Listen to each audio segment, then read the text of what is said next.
It is so scary how much our stories are similar. I am just sort of shaking my head here. That's University of Tennessee Martin Chancellor Yancy Freeman, in conversation with Murray State University President Ron Patterson. My car was packed full, clothes, right, items to decorate my residence hall, and I knew no one. I didn't have a parent. I didn't have a guardian. I didn't have anyone to shepherd me and guide me through that process. They sat down with me and WPSD morning anchor Jasmine Youngblood to talk about the journey that brought them to this point, the future of higher education in our region, and how colleges and universities can better serve students like them. It's personal for me. I went to school at UT Martin. This week on the Crossroads Suncast, from artificial intelligence to the accessibility of education. And the importance of diversity. I'm Bryce Patterson. And I'm Jasmine Youngblood. We'll start with Chancey Yancy, as fellow Skyhawks know him, and his journey from West Tennessee, away, and back again. I grew up, though, in Memphis, and so West Tennessee is where my roots are. I still have family. Lots of my family live in Memphis. My wife was from Memphis. Her family is in Memphis, and so we are native West Tennesseans. I decided, though, when I graduated high school in Memphis, that I was going to go to the other side of the state. I was one of those kids who said, I'm going to go as far away from home as I can. I'm going to get as far as I can away. And so I went to the other side of the state where it was no stopping in and visiting, me. And so I went to UT Chattanooga and started there, got an undergraduate degree, started a master's degree as soon as I finished that undergraduate degree. After the first semester of my master's degree, I started working as an admissions counselor. So I started in enrollment management, and that's been my sort of window into higher ed. I did it and I loved it so much that I thought, I can't believe that this is a career. And so I did admissions counselor. Then I left for a little while, went to work for a private high school and did admissions financial aid for them, Baylor School in Chattanooga. A couple of years I came back and I've been with higher ed ever since. In the interim, of course, I got married, started a family, got a doctorate degree, and all of them from Chattanooga. And then this job popped up back in 2023, and my wife is an alum of this institution. So when I said, hey, the job in Martin is open, would you be opposed to me applying for it? And if I just so happen to get it, I won't get it, but if I happen to get it, would you be okay with moving to Martin? And she was the most excited about coming back to this community and having a chance to serve in this capacity. President Patterson's journey covers some similar territory. I started and grew up in Corinth, Mississippi, about an hour and a half from Memphis. And I'll circle back and share again why we have close connections in Memphis. But I graduated Corinth in 1993, went to Northeast Mississippi Community College on a basketball scholarship, first-gen college student. Left there and finished my studies at what is now UT Southern. Back then it was Martin Methodist College. I didn't know that. Oh, my goodness. I'm sorry. I don't mean to interrupt your story, but that's fascinating. You're fine. And finished my college there in 1998. I was a fifth-year senior. My coach allowed me to stay on and finish my degree at UT Southern, which I'm very, very honored and proud that he allowed me to do. Freeman starts coaching basketball at the college level. He meets an assistant women's soccer coach, and they fall in love. He moves away to another job, but I couldn't stay away from my wife. And so I was like, I better ask her to marry me and see if she would say yes. So I left coaching. Okay. No job, just walked away from coaching and left to be with her, moved back to Greenville, Tennessee, got a job working with at-risk youth at Host and Home for Children, which is my undergrad degree in human services, case management, social work. I did that for about 11 months, gave me enough time to save up a little money, to gain the courage to ask my wife to marry me. She said yes. We moved to Memphis, Tennessee.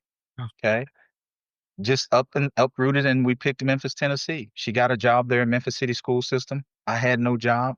He becomes a recruiter for Christian Brothers University. And I traveled West Tennessee, which was a part of my recruitment territory, and Western Kentucky, which is kind of Murray and further north to Owensboro. I also had about 15, 16 high schools in inner city Memphis there for 2 years. I met a gentleman named Michael Austin. He encouraged me to apply for a position at the University of Tennessee Health Science Center. And so then I transitioned and left CVU and went to the University of Tennessee Health Science Center, where I started off as the College of Nursing's primary recruiter for 4.5 years, worked my way up and got promoted to assistant dean of that college. And then eventually I said, well, why don't I become director of the campus? And so I applied for that position. Like Chancellor Freeman, didn't think I was going to get it. They offered the job to me, became the director of the entire campus there in downtown Memphis. Had a great career there. I was there 8 years. I served as the director for 3 of those 8 years. And then I got this brainstorm of getting my doctorate degree because I had individuals who I'd worked for at the Health Science Center, including Dr. Alston and Chandra there, that I should get my doctorate. And so I enrolled at Arkansas State, completed my EDS, and then University of Central Arkansas came calling. I wasn't looking at the time, and I was like, well, I'm happy in Memphis. He follows the job to Arkansas, over time moving up through the roles at different universities until he becomes president at Chadron State College. Then this position came open. My wife went to school here in Kentucky at Midway, and so we had connections to this state. And very similar story to Dr. Freeman. I asked her, I said, hey, I know you kind of went to school in Kentucky. You spent a lot of years there. Would you consider going back? And again, she was thrilled and elated. I applied, interviewed, didn't think I was going to get it. And they named me the 15th president 4 months ago. And so I'm just thrilled to be here and very humbled to serve in this role. I asked about the mentors over the years that made this path even seem like a possibility. Here's President Patterson. I have to start in high school because that's where it really started. So my high school guidance counselor, again, I told you and shared with you as a part of my story that I was a first gen student. So he knew that and made arrangements to register me for my ACT test, made sure that I had arrangements to travel to the location to take the test if it wasn't offered at the high school there. And then he also afforded me opportunities to visit colleges, even though I was still trying to pursue the athletic route because I thought that was the way that it was my ticket to college. And it turns out that it was. That's number one. Number two was the gentleman that I met at the University of Tennessee Health Science Center. He saw something in me that I didn't see at the time. He said that I had tremendous leadership skills, a great people person. I cut my teeth in student affairs and enrollment management as well. And he, again, encouraged me to pursue my doctorate. And so he and I maintain friendship still to this day. He still resides in Carterville, Tennessee, and he's like a father figure to me today. And then I've had many, many others. My president at the University of North Alabama, Ken Kitts, he was very instrumental in my success and also supporting me in terms of putting me on pathways to professional development opportunities to realize this opportunity. It is so scary how much our stories are similar. I am just sort of shaking my head here. For me, I'm a first gen college graduate as well. First person, I have 7 other siblings. I'm number 6 of 8, right? Wow. And so for me, education was transformational. No joke. I told my mom when I was in the 10th grade, I said, I'm going to college because I'm not lifting anything heavier than a pencil, right? I am my very first job, I worked in fast food. That is some hard work. So I told her I was going to go. It became not a if, but a when for me, and decided, to go ahead and go. It was a college prep high school. I went to Central High School that was intended to prepare students for college. And so a lot of my classmates went. When I got to college is when I really started to have mentors. I had someone who the reason why I remember going, his name's Julius Dodds. He was he was over the advisement office at UTC. I remember going and sitting in his office, sitting in the floor and saying, what am I doing here? I am not going to make it. I'm not cut out to be able to do this. and him giving me about 32 seconds to pout and then saying, get up out of the floor. We're not doing this. What do you need? What's going on? Let's connect and make sure that you can get to what you need. And so he was there throughout my time when I got my first job, when that first admissions counselor position became available. I was in graduate school. I was pursuing a master's in public administration. And so he said, hey, there's a job that's available in the admissions office. I think you would be great. I got the job, and it was recruiting back in the West Tennessee area. So I was recruiting for UTC in West Tennessee. So I travel this area, and my landmarks, even in Martin, were the high schools. I knew, and President Patterson, you probably can relate to that as a admissions person as well. Your landmarks become the high schools. That's how you know where to get to things and where things are. And so Mr. Dodd served as a mentor, and then I decided that I was going to go on to graduate school. I had a roommate in my senior year when I was at UTC who said, gosh, you should consider getting a master's of public administration. And he talked about me and my personality and why he thought that fit my personality. Got into the program and absolutely loved it. I mean, it was just such a natural fit for me. So I did that program. And then I waited 12 years before starting on my doctorate degree, because the day that I graduated with my master's degree, 2 days later, we had our first child, and everything was disrupted after that, right? There was no more school or anything after that. And so we had the first one, and then 6 years later had the second one. And so I waited 12 years later to start on the doctorate degree and, finish that program. The person that I talked with, who was the primary advisor in the doctorate degree program, turned out to be one of the best mentors I've ever had because I talked with him not knowing, telling him that I was interested in the program. He walked me through that program, and I mean, through encouragement. And so I ended up being the chair of my dissertation committee, and helped me, to get through that program. And I still communicate with him today. As I was going through and applying for the job and thinking about where to go and how, and, what should I include and what types of experiences do you think I need? He really helped me to hone those skills and to make sure that I could get to where I am now. Chancellor Freeman and President Patterson have long histories in academia, and they're both relatively new to the roles they hold now. We ask them to reflect on the changes they've seen over the years and how new technology is changing the game today. I remember first going to undergraduate, and, the PC was becoming popular, and it was not the PC that we know today where you could get laptops. It was these big things with the floppy disk, and you're trying to insert those into and so it was sort of the first components of what that looked like. That was a real disruptor for higher education, all of the Microsoft Office tools that went with it. It was more effective, more efficient ways of doing things. Those disruptors just continue to come. The most recent one that we have is with the inception of AI, artificial intelligence. And so what institutions I think are dealing with right now is, gosh, how do we use this new technology to ensure that we are developing critical thinkers, but using it so that we can't ignore it or say, no, can't have it, can't use it. It's not there. We can't have blinders on as it relates to these disruptors that are there. And AI is probably the biggest one out there right now.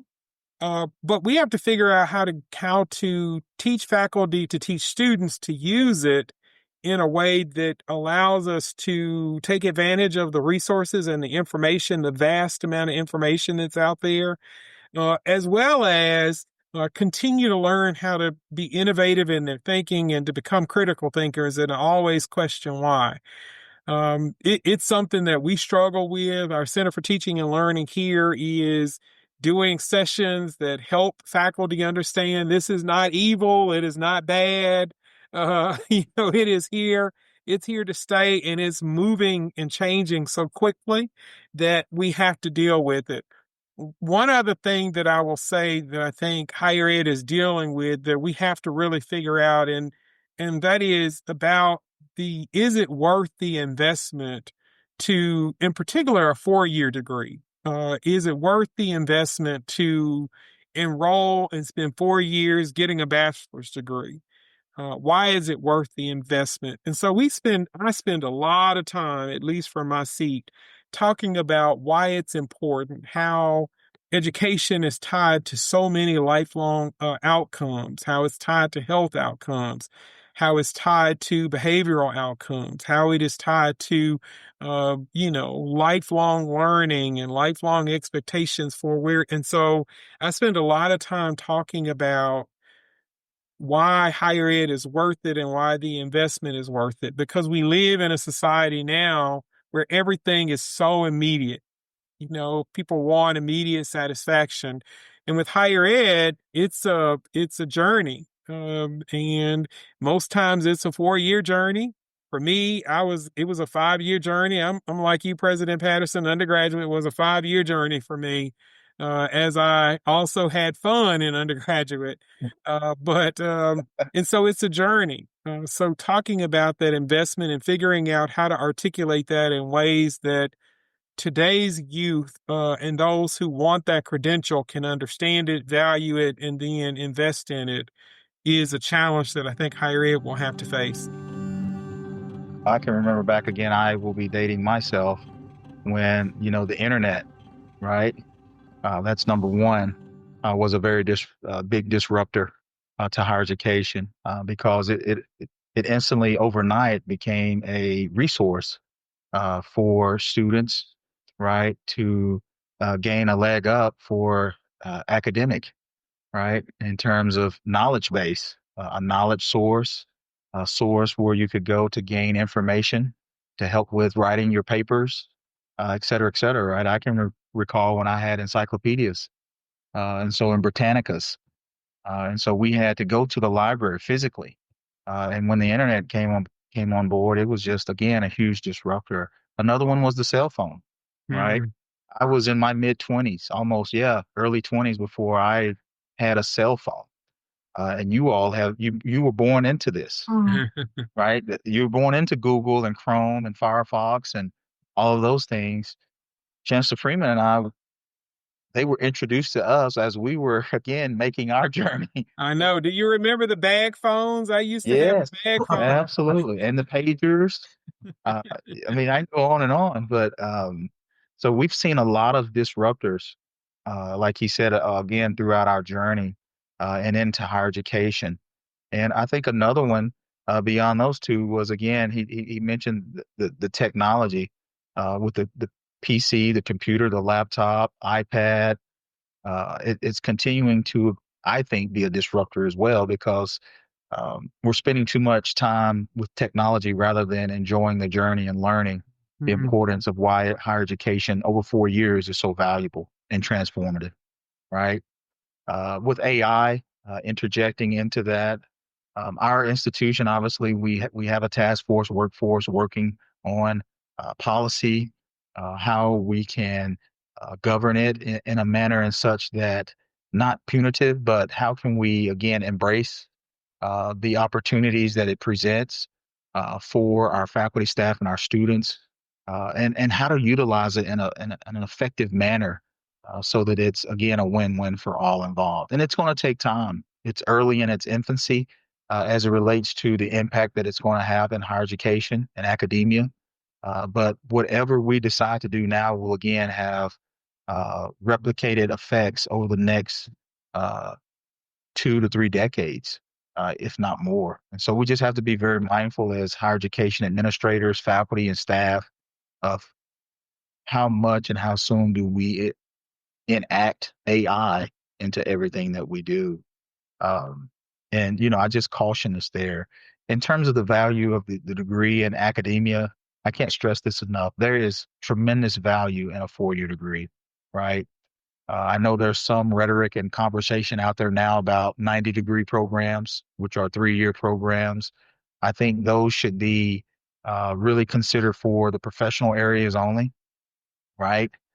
Where you can get that degree, get back out into the workforce and serve your communities well. But I think there is some um, benefit to that 4-year journey of getting that 4-year degree. And if you pursue that master's, you could turn that into a 5th year or 5.5 years as well.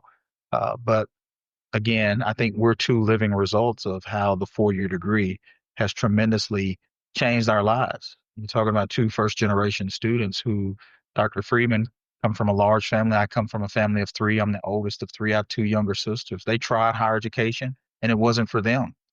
And I can assure you that their lives has been a little bit much more harder than mine. Mm. And that's just a direct result of because education has paved a tremendous pathway for me and my family.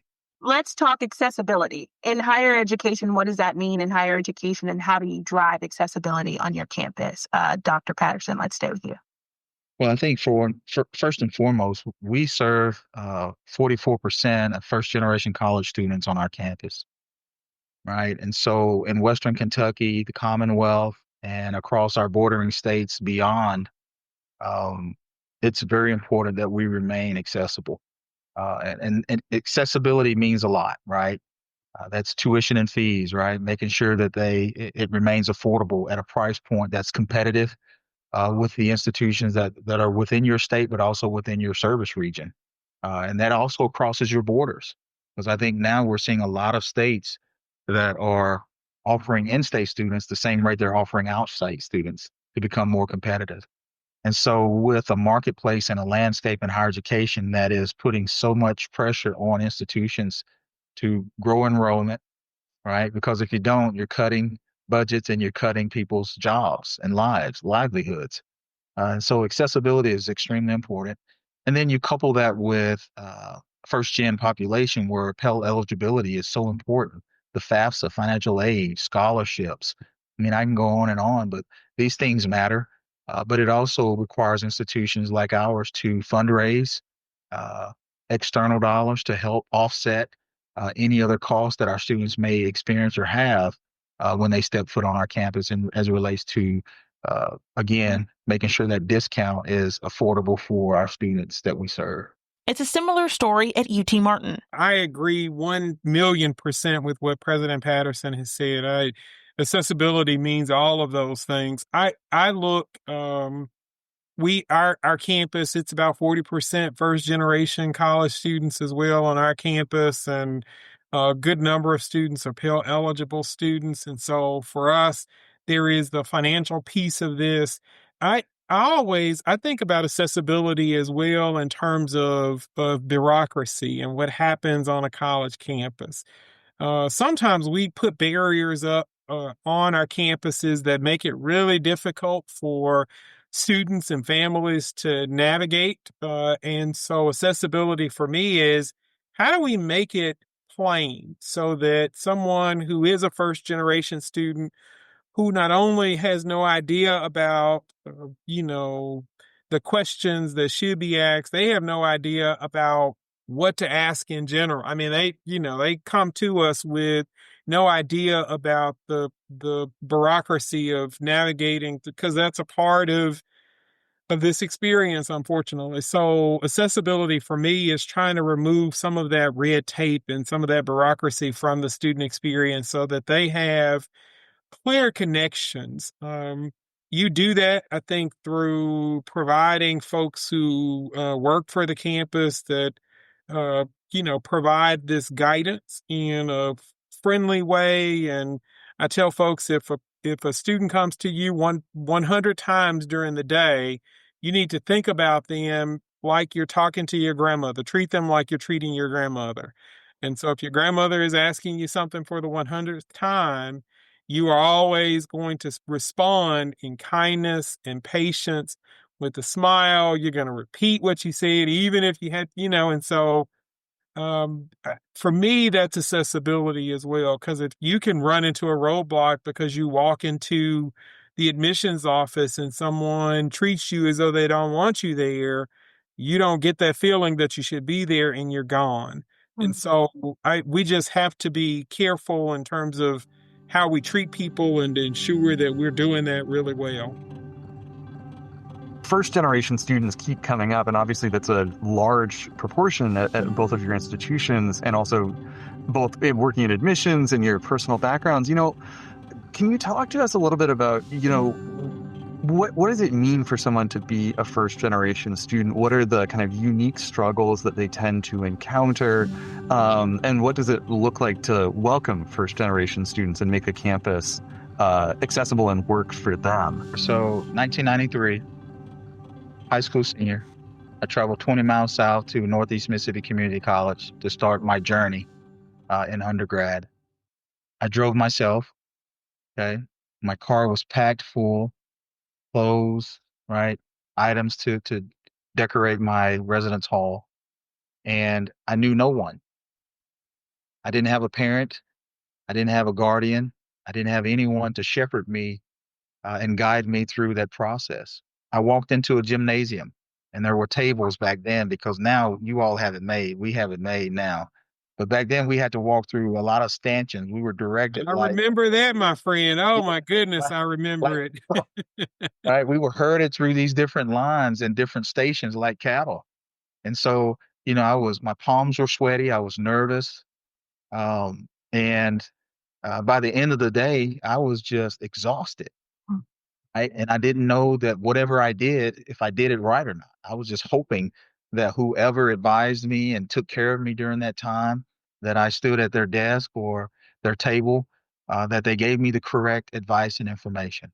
So you fast forward that now, 30 years, okay, and you talk about a high impact, high energy or high effort uh, situations on our campuses where we couldn't shepherd you all through, or shepherd students now through that process. We have to be online, right?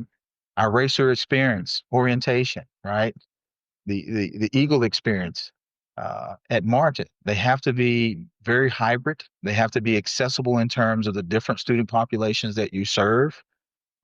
They have to meet individuals where they are, because we're servicing non-traditional students as well, transfers, um, adult learners. I can go on and on. And so you have to have a myriad of different pathways to orient or onboard students and individuals now. And so it's a very complicated, convoluted process. I think institutions that do it well thrive, retain at a high rate, and students graduate at a high rate. However, it is very overwhelming. And so Dr. Freeman mentioned earlier, we just have to do a really good job of eliminating barriers and obstacles and listen to our students. Uh, we have to treat them like customers, even though they are students, they are a customer each and every day. Mm. And so they may ask us the same question 50 times. We have to be polite 50 times, right? And we have to hold their hand, literally, and usher them through the process, even if that's taking them ourselves and walking them from office to office and gaining the services and the experiences that they need. So that day one, they're ready to start the class with confidence, right? Because confidence has a lot to do with our success over this journey. And many times, especially uh, individuals who are disadvantaged and minoritized, uh, they don't often start with confidence. And so we generally have to, again, add another layer of support and hand holding to those students that we serve. As President Patterson was talking, I remember going back to my orientation experience when I went to freshman orientation, went through this whole experience. He's absolutely right. Things were done by tables, right? So you would wait in one line with a sheet of paper. You would give it to the person. They would process that paper, stamp it, and do all of those things. Then you go to the next line. I remember this just very vividly. I was having a flashback moment as he was talking that I remember going and thinking I was registering for class. And at that time, they had these triplicate sheets that you would use. And so you would write out your schedule on, one, and of course it would duplicate and triplicate. I know that's not a word, but you guys get what I mean. On that carbon copy. Yes. And so you would tear carbon one copy. off and one goes to you. And And so I had gone through this process and I thought I had the sheet, and I thought, oh, I'm done. I'm headed back to Memphis from Chattanooga. Everything's great. And then I had an upperclassman come and say, no, you're not done. You're still not registered for those classes. You got to take that over to the registrar's office so that you can, finish the registration process. And now everything is computerized. You get confirmation. You see that stuff very, very, very easily, very quickly. And so it's not a problem to be able to navigate as much now. It is, generally, first gen students are at the highest risk for retention. A lot of that comes because they don't have someone at home. Our first trust comes from the home. I grew up in a single parent household. And so my first go-to would be back to my mom to say, hey, I don't understand this. I don't know how to do this. Well, she didn't have much of a perspective on what to do or who to tell me to go talk with or any of that. So it made it just exponentially harder to navigate and figure out where to go if I was having an issue. It's the reason why mentors are so important. It's the reason why advisors and our faculty members are so important. It's the reason why how universities treat our students matter, right? And so I talk a lot about community. I talk a lot about helping students to navigate. I talk a lot about students as customers, and our faculty don't love me talking about students as customers, but I talk a lot about that because they have the ability to make other choices, but they chose to be here.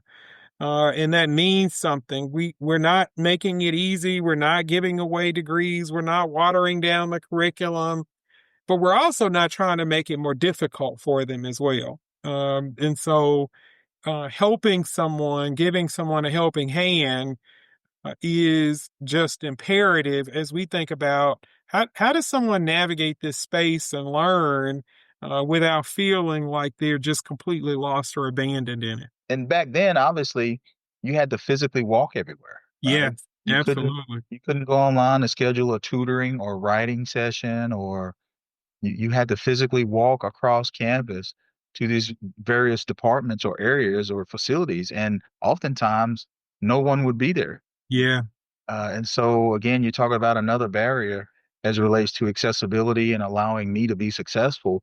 Those were very disheartening times. And so, we live in a right now society, and we have to be, again, very visible, very accessible for and to our students, and not only our students, but our parents, our Mhm. guardian, Yep. because they have questions and they're following up regarding how their son or daughter is not being treated or how they're being responded to as well. We asked about the value of diversity in education and beyond. I think it is important because it provides an opportunity for folks to engage with someone who is different, who has a different background and different experience. That's the value of education, is to get folks around each other and to expose you to something that you've never been exposed to. I always go back to my personal experience because I lead based on my personal experience. I was an undergrad and I had a roommate in the residence hall who was from India. Now, first generation college student, grew up in the most urban parts of Memphis. Never would I ever have ever had an opportunity to engage with someone from India, except for it being higher education. That is what gave me the opportunity to do that. I got to hear about their food, their customs, their all of these enriching things for my life, and it's something that I will never, ever, ever, ever forget. Having a chance to live with, Vivek when I was in undergrad and thinking about graduate school. And so that's the value of it. And it doesn't matter where you come from. If you come from an urban area, a rural area, a suburban area, if you come from the Northeast, the Southwest, the Northwest, wherever it is, we all come from and have different, there are things that are similar, right? Lots of things that are similar, but we all have different experiences. And the more we get to come together and talk about those things and learn about each other, the more enriching it is for the educational experience that we have. I used to, I would normally do an exercise and I would go in and say to folks, okay, raise your hand if you want to go work for a place after you finish college, a place where everybody looks like you, sounds like you, and thinks like you do. Generally, no one raised their hand except for the few pranksters who were out there who would say, yep, I'm wonderful and I'm great and I want everybody. But generally, people want to work in an environment where they get to know people and get to see and learn from other folks.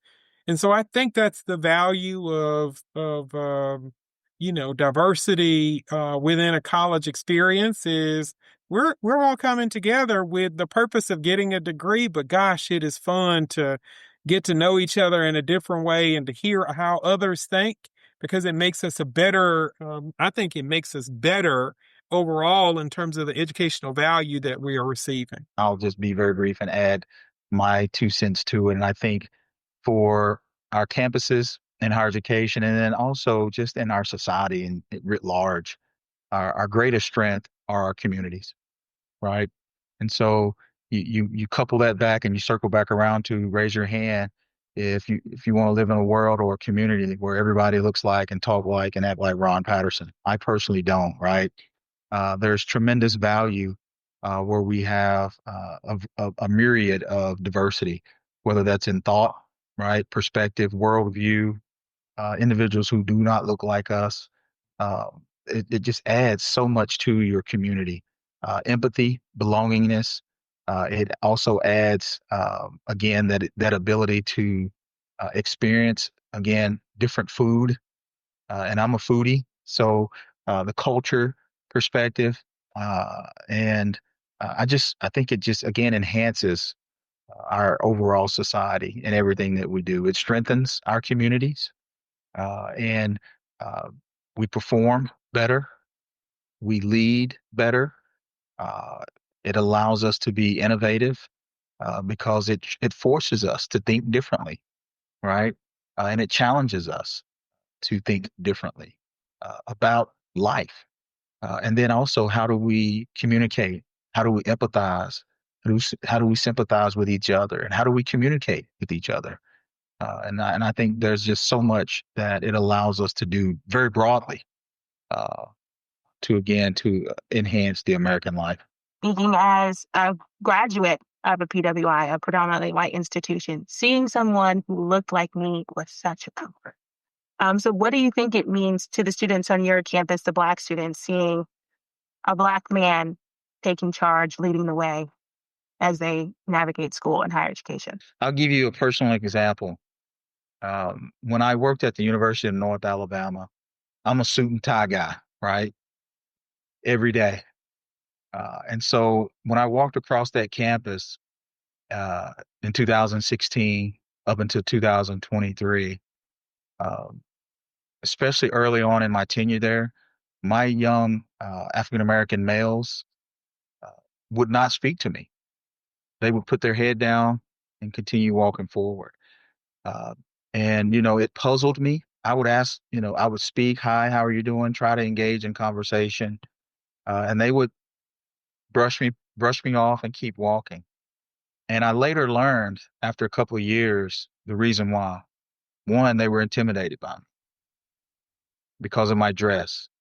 Uh, and within our culture, we have our own right biases, beliefs, et cetera, et cetera. And I can go on and on about that, but it took me some time to get over that. That hurt me a lot. I didn't change my dress. I still continue to dress with my suit and tie each and every day because I think it's important. I think it's value and I think it's value added. But that was an experience that I had for me. And so what I've tried to do is just every chance I get to speak and share with students of color, especially my Black men, I talk about, uh, I tell them you should have two suits, right? I talk to them about haircut. I talk to them about dress, style, how that is important and how society looks at us differently about how we walk, act, talk, and dress. And so I don't shy away from it. I speak to it. I address it head on. But just know that that is out there, right? And that's a challenge that we just have to face as a culture, that still today in 2025, we still face how we dress and look and how we look at each other within our own culture. And it's unfortunate, but it is a reality as well. And so that's just, again, my personal experience, and how I've tried to overcome it. I've thought about this question, and for me, I hope what I represent is something that just says, if I can do it, you can do it, right? The based on where I came from, and what I had to do to get to where I am today, anybody can do it. I share with students all the time. I'm not the smartest person. I am, I have to work really, really, really hard, but nobody will outwork me, right? I am going to work hard. I'm going to make sure that I am deliberate. It is very important about how I treat people. I invest a lot in people, a lot of energy, a lot of time, a lot in people, because I'm a glass is all the way full kind of person. If you're around me, and so I invest a lot in people. And so if I don't do my goal, serving in this role, if I don't do anything else, I hope what I can accomplish is for people to see me as someone that has been able to have some success in their career, and to be able to do it. And hopefully I represent for them that if I did it, they can do it too. During my time at UT Martin, seeing success in the journalism industry by someone who looks like me really made the difference. It was the push I needed to really lock in and pursue this dream, because I could see it's possible. As Chancellor Yancy said, if they did it, I could do it too. My hope for every student pursuing higher education is that they can find that same mentor, an example of success and what the future could be, a reflection of them both inside and out. Thanks to President Patterson and Chancellor Freeman for a great conversation, and thank you for listening. There's a lot more to come this season on the Crossroads Suncast. To get the episodes when they release, subscribe to the show wherever you get your podcasts.